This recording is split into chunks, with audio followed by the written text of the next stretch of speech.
Herta Hasa është nga futbollistët e reja të talentuara të Vllaznisë që po spikat në kampionatin kombëtar të 17 vjeçarëve, duke qenë pjesë e repartit të sulmit ajo vijon të shënoi për ekipin, ku golin ndaj Tiranës ishte i 10 personal. Shumë e kënaqur edhe prej punës profes dhe stërvitjes të shumtë që bëjmë, ishte shumë kënaqësi që realizova, që isha autore e golit dhe fitores. Fitoria ishte e merituar, pavarësisht se kishte rivalitete shumë në fushën e lojës, por që besoj që e meritume.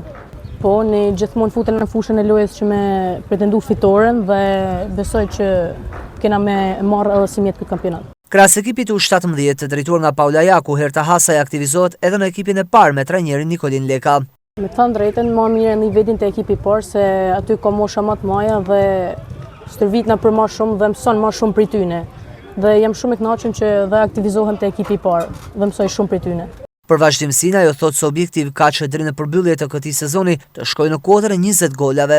Motiv shumë i fortë dhe besoj që ndërmjet kampionatit ka më shumë gola të tjerë. Konkurrenca na trem, normal se janë lojtarë me më shumë përvojë në fushën e lojës, por që besoj që me punën do vazhdoj edhe unë të jem në vendin e tyne. Mund të shkoj deri në 20, kam qef që me pretendu edhe për më shumë, por e lumtur ndër për i kaq gola sa kam marrë deri tash.